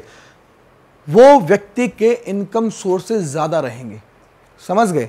आप एक जगह से पैसा नहीं कमाओगे, आप मल्टीपल जगह से पैसा कमाओगे। आपके पास पैसा बरसेगा, आएगा नहीं अगर आप सैटर्नियन हो। और आप लोग कैरियर के प्रति इतने, मतलब आप लोग इतना है कि जो कहते हैं ना, कैरियर के प्रति हार्डवर्क करते हो। अगर बात आ गई मेरे काम की, मेरे कैरियर की, नो डाउट जी जान सब लगा दोगे काम के प्रति। बाकी चीज़ों की बात अलग है, काम के प्रति आप सीरियस होते हो, पैसों के प्रति आप लोग सीरियस होते हो। तो जो भी व्यक्ति सैटर्नियन है वो पैसा कमाएगा और उस व्यक्ति के पास में पैसा आएगा भी बहुत। जैसे इनके हाथ में एक चीज़ और है, आपने नोट की, अंगुलियों, मैं अंगुलियों से सब बता दूंगा, हाथ की लाइनों की जरूरत ही नहीं है। इनके हाथ में इनकी रिंग फिंगर है, इनकी बहुत ज़्यादा लंबी है रिंग फिंगर, ये देखो इनकी रिंग फिंगर बहुत ज़्यादा लंबी है ना, इंडेक्स फिंगर से आप करो, आपकी इतनी ज़्यादा लंबी नहीं है ना, आप प्लीज करो, आपकी इतनी ज्यादा लंबी नहीं है। लेकिन if you compare his ring finger and index finger, so इनकी रिंग फिंगर इंडेक्स फिंगर से ज्यादा लंबी comparatively you and you, isn't it right? ऐसे इंसान जिनकी रिंग फिंगर इंडेक्स फिंगर से बहुत ज्यादा लंबी हो, वो इंसान हमेशा से लग्जरी में पैदा होते हैं, उनके जीवन में कभी ऐशो आराम की कमी नहीं होती। वो इंसान शौकीन होते हैं, समझ गए। उनको जो कहते हो ना चीज़ों का शौक रहता है, गाड़ियों का, घूमने का, इनका मतलब जो कहते हैं ना एक सुना ना वो पार्टी एनिमल टाइप्स, समझ गए कि भाई उनको थोड़ा शौक रहता है इधर उधर जाने का, घूमने का, लग्जरी का, कपड़ों का, मतलब शौक है किस्म के इंसान होते शौकीन हैं। आदमी। और उनकी लाइफ में कभी सुख सुविधा की कमी रहती नहीं है। आपकी लाइफ में मुझे नहीं लगता अभी तक कंफर्ट की कोई कमी रही होगी बड़ी, समझ गए। आप लोगों आपने अभी तक अपनी लाइफ, जब आप यूट्यूबर नहीं थे उससे पहले भी आपने अपनी लाइफ कंफर्ट के अकॉर्डिंग जी होगी, राइट। और अभी भी आपकी लाइफ इफ आई कंपेयर, दोस्तों को कंपेयर नहीं करना चाहिए, बट सॉरी मैं करूंगा नहीं बिल्कुल इन दोनों कर के सकते हो। कंपैरेटिवली आपकी ज्यादा होगी। असल में बिल्कुल सही कह रहे हो आप, घर में लोग कम, गाड़ियाँ ज़्यादा हैं। अच्छा अच्छा, कितनी गाड़ी है आपके पास? ये कैमरे में नहीं बोलना चाहिए। ऐड कट कर देना। करियर की बात हो रही है, आपने बताया गवर्नमेंट जॉब के लिए ये होना चाहिए, तो कुछ लोग जो बिजनेस करना चाहते हैं लेकिन वो नहीं कर पा रहे हैं, वो भी अपनी अगर रेखाएं देख लें खुद घर बैठे। श्योर, देखिए बिजनेस एक ऐसी चीज़ है, उसमें बहुत सारी स्किल चाहिए। आप अपने हाथ से कैसे देख सकते हो कि आप बिजनेस करोगे? सबसे पहले अपने हाथ को देखो, आप जिस हाथ से काम करते हो वही आपको देखना है, ठीक है। सबसे पहले आपको मोकरी माउंट देखना है, उसके नीचे का पार्ट देखो, आप ऐसे टच करो हाथ लगा के, समझ गए क्या ये पार्ट उभरा हुआ है? आंख बंद करके टच करो, हाँ उभरा हुआ है, हल्का सा, चाहे हल्का सा भी क्यों ना हो, उभार होना ज़रूरी है, ठीक है। मतलब पहला पॉइंट नंबर 1 नोटेड, बिजनेस के लिए राइट टिक। अब दूसरे पॉइंट पे आओ, क्या इसके नीचे खड़ी हुई लकीरें हैं? ठीक है, आप ध्यान से देखो, आपकी छोटी वाली अंगुली है उसके नीचे ऐसे खड़ी हुई लकीरें होनी ज़रूरी है, ठीक है। तो दूसरा पॉइंट नोटेड, हाँ ये बंदा बिजनेस कर सकता है। अब तीसरा पॉइंट पे आते हैं कि भाई अगर इस व्यक्ति के हाथ में जो इंडेक्स फिंगर है, या तो वो लंबी हो रिंग फिंगर से, या इंडेक्स फिंगर के नीचे का माउंट उभरा हुआ हो, या तो रिंग फिंगर से इंडेक्स फिंगर लंबी हो या इंडेक्स फिंगर का नीचे का माउंट उभरा हो, तो मतलब व्यक्ति किसी के नीचे दब के हाजे जुरी करके काम नहीं कर पाएगा, समझ गए। और चौथा पॉइंट क्या है, सबसे बड़ी बात कि भाई व्यक्ति के हाथ में यहाँ से ऐसे छोटी छोटी रेखाएं ऊपर की तरफ जा रही हो, यहाँ से है ना, ऐसे छोटी छोटी रेखाएं ऊपर की तरफ जा रही हो, ठीक है। अगर ये चारों चीज़ें किसी के भी हाथ में है तो डेफिनेटली व्यक्ति बिजनेस में जा सकता है, और डेफिनेटली व्यक्ति बिजनेस में कामयाब होगा। और एक चीज़ मैं आपको और बता दूं, आपके हाथ में कोई भी रेखा नीचे से स्टार्ट होकर आपके मिडिल फिंगर की तरफ जाती है, वो आपकी भाग्य रेखा है। आपको सभी को पता है, ठीक है, कि भाई नीचे से कोई भी रेखा स्टार्ट हुई आपकी और आपकी मिडिल फिंगर की तरफ गई, वो आपकी फेट लाइन है, मतलब आपकी भाग्य रेखा है, समझ गए आप। अगर किसी के भी हाथ में भाग्य रेखा नहीं हो तो इसका मतलब क्या होता है बताना, कि भाग्यहीन है, नहीं है। बताओ भाई अगर भाग्य रेखा ये वाली है, कौन सी नहीं वाली? आपके बीच हाथ वाली? में नहीं, आपके देखो ये आपकी लाइफ लाइन है, ठीक है। आपके हाथ में आपकी ये देखो लाइफ लाइन और आपकी माइंड लाइन है ना, ये आपकी माइंड लाइन है। इन दोनों के बीच में गैप दिख रहा है आपको? ये गैप जब भी किसी के भी हाथ में होता है, लाइफ लाइन और माइंड लाइन के बीच में, ऐसा व्यक्ति कभी भी किसी के नीचे दबके नहीं रह सकता, ठीक है, चाहे कोई भी हो, ठीक है। और ऐसा व्यक्ति कभी किसी की ज़्यादा हाजी हजूरी एक लेवल से ज़्यादा नहीं कर सकता। एक लेवल रिस्पेक्टेबल होगा, बात करने में अच्छा होगा, लेकिन जब उसकी सनक जाएगी ना तो फिर खतरनाक ही सनकेगी इंसान की, समझ गए। और तो आपके हाथ क्वालिटी इनमें अच्छा है क्या इनमें? अच्छा, ये आपकी भाग्य रेखा देखो, ये यहाँ से लेकर है ना, ये जो छोटी सी जो हाँ, तो गायब हो रही है। अब मैं आपको बताता हूँ, आपको बड़ा इंटरेस्टिंग फैक्ट बताता हूँ भाग्य रेखा के बारे में।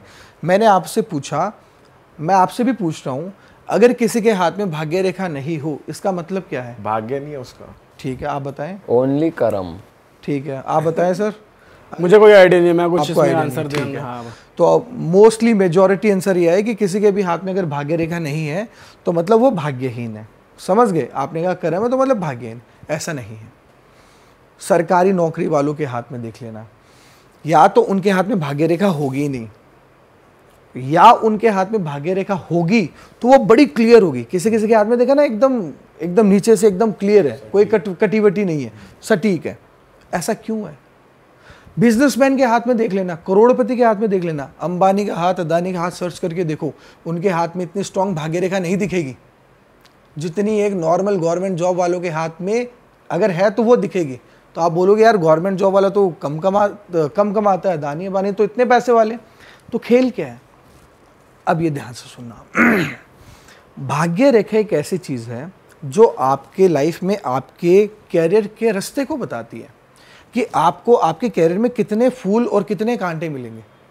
अगर कोई व्यक्ति बिजनेसमैन है, बिजनेस में कितने अप डाउन आते हैं, बहुत सारे, समझ गए। आप कोई भी बिजनेस कर रहे हो, आप यूट्यूबर भी हो, यूट्यूब में भी कई बार व्यूज ऊंचे नीचे होते हैं। बिजनेस जहां आएगा वहां पर अप डाउन आएंगे। हमारे साथ तो हुआ भी ये एग्जैक्टली। तो बिजनेस जहां आएगा वहां अप डाउन आएंगे, अप डाउन आएंगे तो भाग्य रेखा में कट्स भी आएंगे, समझ गए।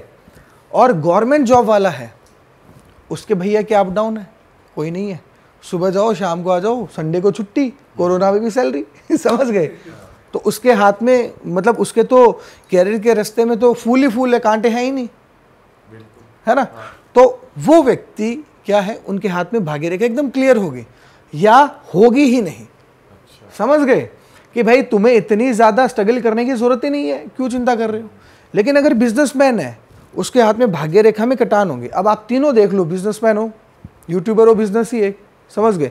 मेरा चैलेंज है तीनों के हाथ में भाग्य रेखा में छोटे छोटे यहाँ पर कट्स होंगे या भाग्य रेखा वीक होगी, इतनी ज़्यादा स्ट्रॉन्ग किसी के हाथ में नहीं होगी। तीनों में कट्स हैं थोड़े थोड़े उसमें, दिखाओ। जैसे ये आप देखो, ये यहाँ से मैं आपको दिखाता हूँ। ये आपका ऐसे हाथ है, दिखाना कैमरे पे। यस, ये आपका हाथ है, ठीक है। आपके हाथ में ये आपकी लाइफ लाइन है। अरे यार, ये तो गजब योग बन रहा है। ऐसा योग तो सलमान खान के हाथ में भी है। ये आपने मुझे लास्ट टाइम भी कहा था। सीरियसली, चलो मैं आपको वो बात टॉपिक बाद में करेंगे। ये आपके हाथ में भाग्य रेखा है, ठीक है। और यहाँ पर देखो कट्स है, समझ गए। आपके हाथ में भाई ये देखो भाग्य रेखा आपकी, ठीक है। ये देखो यहाँ पर कट्स है ना। ये तो वैसे और स्ट्रॉन्ग भी नहीं और है। इतनी स्ट्रॉन्ग भी नहीं है भाई। आपके हाथ में देखो कट है ना, कट्स है। आप तीनों बिजनेसमैन हो। अब है ना, एक काम करना, पॉडकास्ट के बाद में कोई कैमरामैन अगर कोई जॉब करता है ना, जो चिल आदमी हो, जो ज़्यादा जॉब वॉब चेंज नहीं करता हो, जो इसको पैसों से इतना मतलब भी नहीं हो, उसका हाथ देख लेना, भाग्य रेखा एकदम स्ट्रांग मिलेगी। तो भाग्य रेखा नहीं होना, भाग्य रेखा एकदम क्लियर होना, दोनों इंडिकेशन है कि आपका कैरियर ठीक है, स्टेबल है। आप 20-25 हज़ार, 50 हज़ार, लाख, जो एक फिक्स सैलरी जो सरकारी नौकरी टाइप्स होती है वो कमाओगे, समझ गए। लेकिन भाग्य रेखा में कटान होना या भाग्य रेखा वीक होना, इसका मतलब ये होता है कि भाई साहब आप ऊपर तक, मतलब अदानी अंबानी के लेवल तक भी जा सकते हो। अच्छा, इनके हाथ में सूर्य स्ट्रांग है, तो जिनके हाथ में सूर्य, मतलब ये जो रिंग फिंगर बहुत ज़्यादा लंबी होगी ना, ठीक है, वो व्यक्ति या तो मैंने कहा ना भाई सरकारी नौकरी का योग, ठीक है, कि या तो नौकरी की तैयारी करे तो लग जाएगा। अगर ये व्यक्ति सरकारी नौकरी में इंटरेस्टेड नहीं है, मान लो, तो वो व्यक्ति सरकारी काम भी कर सकता है, सरकार से रिलेटेड बिजनेस भी कर सकता है। अच्छा सर, एक चीज़ ये भी बताओ कि अगर कोई झूठ बोल रहा है आपसे कि भाई नहीं, जो आप कह रहे हो वो तो नहीं है, पर हाथ की रेखाओं में दिख रहा है आपको साफ साफ कि बंदा झूठा है, या मतलब कुछ भी, जैसे बहुत से लोग, आपको तो हाथ देखते ही सब पता चल जाता है एक्स्ट्रा मैरिटल अफेयर है कि नहीं, ये वो XYZ चीज़ है, तो कोई केस आया आपके पास ऐसा कुछ, आप बता सकते हो बिना नाम लिए, बिना आइडेंटिटी रिवील किए? फनी इंसिडेंट हुआ, 2 इंसिडेंट है यार, जल्दी जल्दी बताऊंगा मैं। एक तो एक यूएस के क्लाइंट थे हमारे, रेफरेंस से आए थे। ही वाज फ्रॉम पाकिस्तान, मतलब पाकिस्तानी थे, यूएस में रहते हैं वो, ठीक है। और वो उनका एस्ट्रोलॉजी पे इतना बिलीव नहीं था, लेकिन उनकी गर्लफ्रेंड इंडियन थी और हिंदू थी, तो उन्होंने कहा कि भाई आप दिखाओ एक बार। तो वो कहते हैं ना गर्लफ्रेंड के प्रेशर में, हाँ भाई दिखा लेते हैं। शॉर्ट ऑफ तो अपॉइंटमेंट था, तो मैंने हाथ देखा और 30 मिनट्स की रीडिंग थी। जो कि आप कैसे फोटो देख? हाँ, हाथ की मैं फोटोज़ मंगवाता हूँ, दोनों हाथ की, लेफ्ट और राइट हैंड की, और उनके द्वारा मैं मेरा एनालिसिस करता हूँ और मैं देखता हूँ, ठीक है। और हमारे मिनिमम 30 मिनट्स की कंसल्टेशन रहती है, मैक्सिमम हमारी 1.5 घंटे की भी, 2 घंटे की भी, कपल रीडिंग, फैमिली रीडिंग भी रहती है। तो वो भाई साहब ने दिखाया, तो मैंने कहा देखो भैया आप ऐसे ऐसे हो, वैसे वैसे हो। तो बोला ये तो सभी बता देते हैं, आप बताओ और कुछ। तो मुझे भी थोड़ा गुस्सा आ गया, मैंने कहा मैं कोई भगवान थोड़ी हूँ या तुम्हारी मम्मी थोड़ी हूँ कोई और बताओ। तो बोला फिर आप क्या एस्ट्रोलॉजर हो? I don't believe in astrology, ये वो कुछ इंडिया के बारे में भी कुछ बोला। तो थोड़ा सा क्या ऐसे दिमाग हर्ट हो गया, दिल हर्ट हो गया। तो मैंने कहा तू एक काम कर, मुझे फिर मैं इंडिया के बारे में कुछ बोला तो मैं तू पे आ गया, देशभक्त बाहर आ गया, देशभक्त बाहर आ गया। और मैंने कहा तू 5 मिनट रुक जा और मैं तुझे अभी दिखाता हूँ कि ज्योतिष क्या है। फ़ोन कट किया और मैं बैठा, और देखो हम तो सालासर बालाजी के भगत है और भैरव नाथ के भी भगत है। हमारे बीकानेर के पास में कोडम जैसे भैरव जी है, उनके भी प्रबल भगत है। तो आंख बंद करके, रात का समय था, कोडम जैसे भैरव जी को याद किया। मैंने कहा भैरव बाबा अब आप जानो, आपका काम जाने, ठीक है। और फिर मैंने उनको याद करके दोबारा हाथ की तस्वीर देखी और फिर उसको मैंने कॉल किया। मैंने उसको कहा तुम्हारे गुप्त अंग पे 3 तिल है। तो भाई वो थोड़ा सा हल्का सा चुप हुआ, और बताओ। फिर मैंने कहा कि तुम्हारी जो मम्मी थी, ठीक है, उनके इतने मतलब शादी हुई और आप इस पिता के बेटे हो, मतलब इतने शौहर हो और आप पहले शौहर की बेटे हो, ऑनेस्टली बात बताऊं तो। तब उसकी फट गई समझ गए। और उसके बाद मैंने उसको ऐसी ऐसी चीज़ें बताई है, वो मैं झूठ नहीं बोल रहा, वो बंदा अभी दिसंबर में इंडिया आ रहा है सिर्फ मुझसे मिलने कि मैं आपके पैर छूना चाहता हूँ बस। दूसरा इंसिडेंट ये हुआ, हस्बैंड वाइफ थे मेरे सामने, तो अब तो मैंने, चलो क्या है कि कपल कंसल्टेशन मैं फेस टू फेस कम ही करता हूँ, मैं ऑनलाइन करता हूँ। तो जयपुर में था तो आए हुए थे, मैं रहता वैसे जयपुर में ही हूँ अभी तो हस्बैंड वाइफ थे और हस्बैंड बड़ा कॉन्फिडेंट, वाइफ मुझे फॉलो करती थी, तो बोलेगी भाई मेरा प्लीज़ हाथ देखो ये वो। तो मैंने वाइफ का बताया, फिर हस्बैंड का मैंने बताया। तो मैंने कहा कि भाई तुम्हारी है ना, इतना ध्यान रखना, तुम्हारे एक्स्ट्रा मैरिटल अफेयर के योग है। और मैंने हस्बैंड की एज नहीं पूछी, गलती ये कर दी मैंने, ठीक है। बोला पंडित जी कब है? अब वो क्या, शक्ल से तो लग रहा था यंग, कोई 30-32 साल का था, वो कोई 42 साल का। और मैंने ये कहा कि भाई तुम्हारे हाथ के अकॉर्डिंग तो तुम्हारा 40 से 45 के बीच में एक्स्ट्रा मैरिटल अफेयर होगा, तो तुम ध्यान रखना। और वो वाइफ वही बोली, सर ये 1 साल से थोड़ा भटका हुआ है उसके सामने ही और वो हस्बैंड बोला ये है ही नहीं, वो है नहीं। तो मैंने कहा देखो महाराज, आप बड़े आदमी हो, हम साधारण ज्योतिष है, गलती हो गई या रीडिंग में गलती हो जाती है, चलो बात को रफा दफा करो। ऐसे करके रीडिंग की और बात नक्की की। अगले दिन वो थे आपके दिल्ली के ही थे, दिल्ली चले गए। हस्बैंड वाइफ संडे के दिन मिलने आए थे मुझसे कंसल्टेशन के लिए। अगले दिन वो दिल्ली से दोबारा आया मुझसे मिलने, अपॉइंटमेंट बुक करा अकेले। हाँ, बोला महाराज यार ये कैसे पता लग गया आपको? ऐसी बात है, अकेले में कहते हैं कि तुम सही में 1 साल से सेक्रेटरी के साथ चल रहा है मेरा और आपने वाइफ को शक और करवा दिया। आप वाइफ को बोलो ऐसा नहीं है। मैंने कहा ना, अगर मैं झूठ बोल गया, मेरी सरस्वती माँ वहीं गई। तू मुझसे बहुत लोग पूछते हैं मैं कब तक जीऊँगा, मैं कितना जीऊँगा। 1 सेकंड में मुझे आप तीनों की एज पता है, लेकिन मैं बताऊँगा नहीं, मैं झूठ नहीं बोल सकता। अगर किसी की कम है, मैंने बता दिया भाई तू 10 दिन जिएगा, वो व्यक्ति तो 10 दिन तो उसके लिए पहाड़ बराबर हो गए। सर आप ये बता रहे थे कि कुछ राजस्थान के स्पेशल मंदिर हैं कुछ, तो बढ़िया बताओ प्राचीन बातें मंदिरों की, कैसे कैसे मंदिर है वहाँ पे? हमारे राजस्थान में सबसे पहले मंदिर है करनी माता का मंदिर। करनी माता का मंदिर एक ऐसा मंदिर है जो बीकानेर के पास में है, देशनोक में है। और वहाँ पर आप है ना देखोगे, मंदिर में जाओगे तो चूहे ही चूहे हैं, सही में, मतलब इतने चूहे हैं कि आपके पैरों के ऊपर से चूहे जाएंगे। काटते नहीं है वो? काटते नहीं है कभी।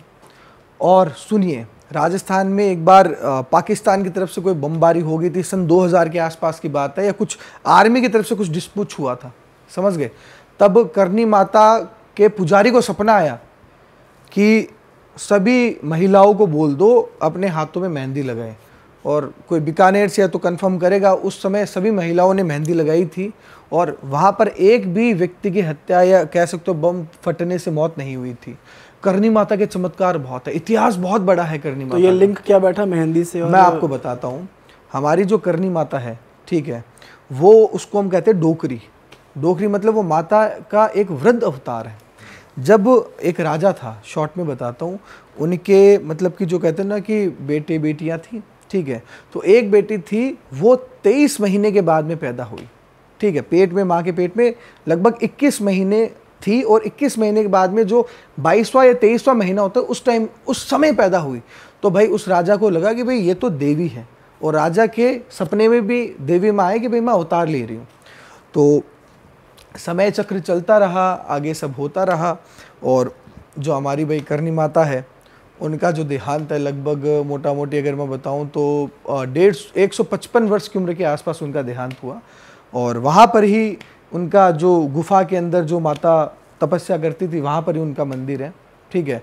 और मंदिर के अंदर जो चूहे हैं, समझ गए? वो माता के बेटे कहे गए हैं, माता के बेटे हैं वो सारे। अगर आप मंदिर जाओ, करनी माता के मंदिर, और आपके पैर से अगर एक भी चूहा मर जाए तो आपको वहाँ पर चांदी का चूहा चढ़ाना पड़ेगा, नहीं तो आपको वहाँ पर दोष लग जाएगा बहुत बड़ा। और वहाँ पर आप जाओगे तो जो शाम की आरती होती है, संध्या आरती, वहाँ पर माता को भोग लगाते हैं प्रसाद का, उसके बाद में चूहों को भोग लगाते हैं, फिर आप खाते हो, ठीक है? जूठा खाते हो और कुछ नहीं होता है। खा रहे हैं लोग वहाँ पे, खा रहे हैं, खाते हैं, खाते रहेंगे भी। हमारी करनी माँ डोकरी है। और सुनिए, खाने से रोग सारे दूर हो जाते हैं। अच्छा, अगर विश्वास नहीं है तो गूगल कर लेना भैया, हर किसी की नहीं मानना, गूगल कर लो। और सुनिए, वहाँ पर चूहे का जो जूठा पानी होता है, उनसे जो रोगी होते हैं उनके रोग का इलाज भी होता है। अभी तक बहुत सारे पर्चे राजस्थान में दिए हैं करनी माता ने, जो अभी मैंने बम वाला एग्जाम्पल दिया। उसके अलावा भी बहुत बड़े जो कैंसर के मरीज है, कोई बहुत बड़ी बीमारी के मरीज है, जो त्वचा रोग के मरीज है, वो वहाँ आते हैं और वो जो माता को भोग लगा के चूहों को भोग लगाते हैं, फिर आप खाते हो प्रसाद, उससे मैं बोलता हूँ ना कि वो सारे रोग दूर होते हैं। ये मैंने खुद ने साक्षात देखे।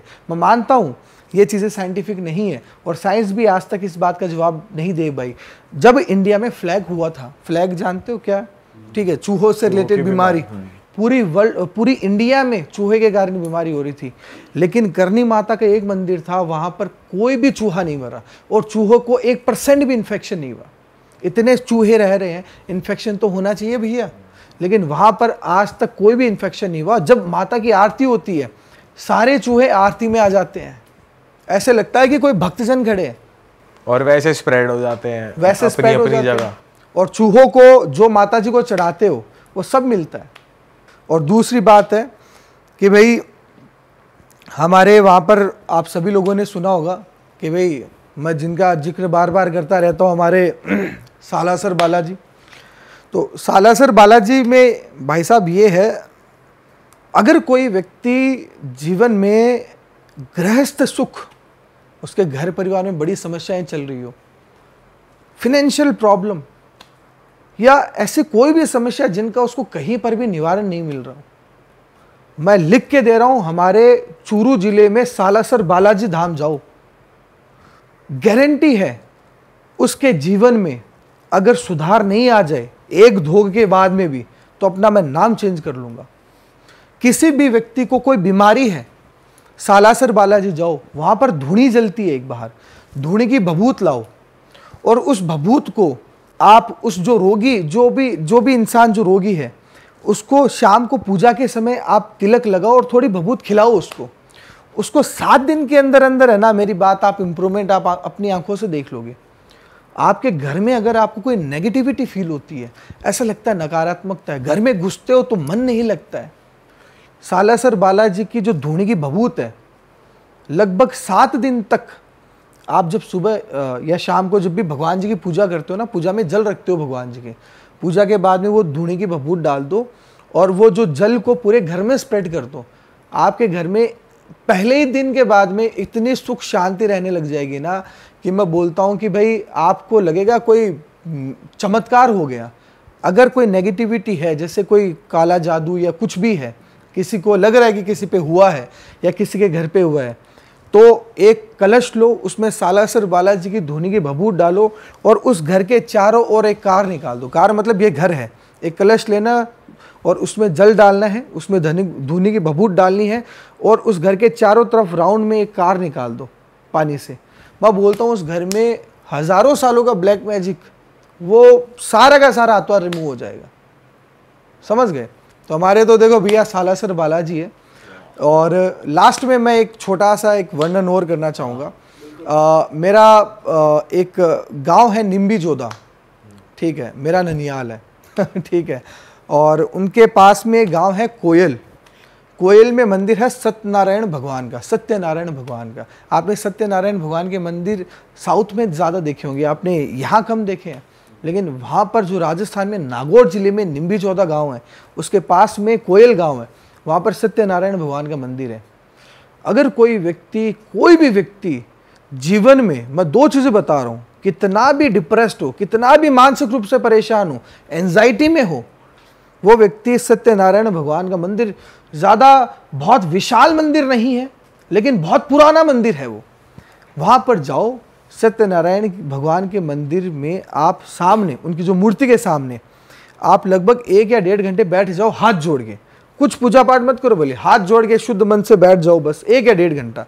मैं बोलता हूँ भाई साहब, ये जो एंजाइटी और जो डिप्रेशन की जो दवाइयाँ लोग लेते थे ना साल साल भर, वो फेल है। मतलब आदमी की एंजाइटी 1.5 घंटे के अंदर गायब हो जाएगी। सत्यनारायण भगवान के मंदिर के सामने हाथ जोड़ के एकदम श्रद्धा से बैठ जाओ, आपके 1.5 घंटे के अंदर अंदर आपका कितना भी पुराना डिप्रेशन और एंजाइटी वो सारा गायब हो जाएगा।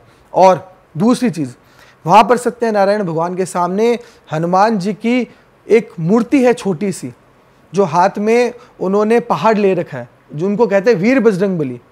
जब मेरी माता छोटी थी तो मेरी माता को मेरी दादी ने बताया, माता को उनकी दादी ने बताया था, मेरी मान लो परनानी ने, कि हमारे वहाँ पर एक बहुत बड़ा मंदिर के अंदर एक पेड़ है, उनको जो बालाजी है ना, वीर हनुमान जी की जो मूर्ति लगी हुई है, वो जो हनुमान जी बाल्यावस्था में है वहाँ पर। मतलब जो मूर्ति में आप देखोगे बालाजी छोटे हैं, मतलब बाल हनुमान है। उनको वो जो पेड़ है, उन पेड़ की एक टहनी पे सुबह 4 बजे हनुमान जी बैठे देखे, और एकदम छोटे से बालाजी, समझ गए, एकदम बाल्यावस्था में बालाजी। और वो वहाँ पर ऐसे बैठे थे और कूद के और चले गए, समझ गए। कूदे तो वो इतनी जोर से कूदे कि वो टहनी गिर गई, सपना आया, और आंख खुली तो वो टहनी भट नीचे गिरी हुई थी। तो वो सपना नहीं था, वो उनका दर्शन था। तो हमारी परनानी को भी उनके दर्शन हुए, और उनके बहुत चमत्कार आसपास के गांव में। मैं खुद मेरा चमत्कार बताता हूँ।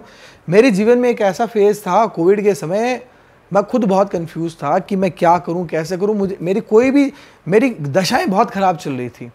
मैं कुछ नहीं, मैं वहाँ बालाजी सत्यनारायण भगवान के मंदिर में जो बालाजी की मूर्ति, वहाँ गया, उनको चोला चढ़ाया और उनका हाथ जोड़ा, जय बालाजी, आप जानो आपका काम जाने। अगले ही दिन से मेरी चीज़ें सारी शॉर्ट आउट होने लगी। मेरे दोस्त का, वो सरकारी नौकरी की तैयारी करता था, उसका 2 साल से सिलेक्शन नहीं हो रहा था, ठीक है। फिर रेलवे ग्रुप का भी पेपर दिया, उसमें भी नहीं हुआ। उसमें भी उसकी आंखों में कोई ये कुछ होता है, चेकिंग वेकिंग होती है, चश्मा वश्मा लगे रहते हैं, तो उनको नहीं लेते हैं सरकारी, ये रेलवे वाले नहीं लेते, आर्मी रेलवे, कमज़ोर आंखों वालों को। तो वो बहुत नर्वस था कि मेरा होगा ही नहीं यार इसमें। मैंने कहा चलो सत्यनारायण भगवान के मंदिर, वहाँ पर मंदिर में बैठे थोड़ी देर, और बालाजी के वहाँ चढ़ाया चोला उनके हाथ से, और 5-6 दिन बाद में भाई साहब का कॉल लेटर वगैरह सब आ गया, ज्वाइनिंग हो गई 1 महीने के बाद में। तीसरे दोस्त का एग्जाम्पल बताता हूँ, ज़िंदगी में कुछ नहीं हो रहा था उनके, ठीक है, एकदम हताश था। सत्यनारायण भगवान के मंदिर गया, 7वें दिन उसकी जॉब लगी। मतलब इतने एग्जाम्पल मैं बताते बताते थक जाऊंगा। तो आप अगर जीवन में कभी भी राजस्थान में नागौर जिला हो, तो नागौर में निम्बी जोधा के पास में कोयल गांव है, वहाँ पर सत्यनारायण भगवान के मंदिर में ज़रूर जाना, वहाँ पर 1 घंटा ज़रूर बैठना, और जो सामने हनुमान जी की मूर्ति लगी हुई है, जो बाल्य अवस्था में वीर हनुमान बैठे हैं, उनकी मूर्ति पे चोला ज़रूर चढ़ाना। बोलो जय श्री बालाजी, जय श्री बालाजी। एंड दोस्तों, इसी के साथ करते हैं इस पॉडकास्ट को ख़त्म। अगर आपको इस पॉडकास्ट में मज़ा आया तो ज़रूर इस पॉडकास्ट को ज़्यादा से ज़्यादा लोगों तक पहुंचाएं, शेयर करें, और प्रतीक भाई से अगर आपको टच में होना है तो उसके जुड़ी सारी डिटेल्स आपको डिस्क्रिप्शन में मिल जाएगी। भाई की वेबसाइट, भाई का कॉन्टैक्ट, सब कुछ आपको मिल जाएगा। इंस्टाग्राम भाई का स्क्रीन पे फ्लैश हो रहा था, आप जाकर इन्हें फॉलो कर सकते हैं। ये रेगुलरली पामिस्ट्री से रिलेटेड कंटेंट अपने चैनल पे, अपने इंस्टाग्राम पे अपलोड करते रहते हैं। अगर आपको पामिस्ट्री सीखनी है तो इनके कोर्सेज भी अवेलेबल है, जिनका लिंक हम डिस्क्रिप्शन में डाल देंगे। आप सीख भी सकते हैं, आप कंसल्ट भी कर सकते हैं, अगर आपको लगता है कि आपकी प्रॉब्लम का सलूशन दे सकते हैं तो। और हम मिलेंगे आपसे नए पॉडकास्ट में। Till then bye bye, take care, जय बालाजी, जय श्री बालाजी, जय श्री राम।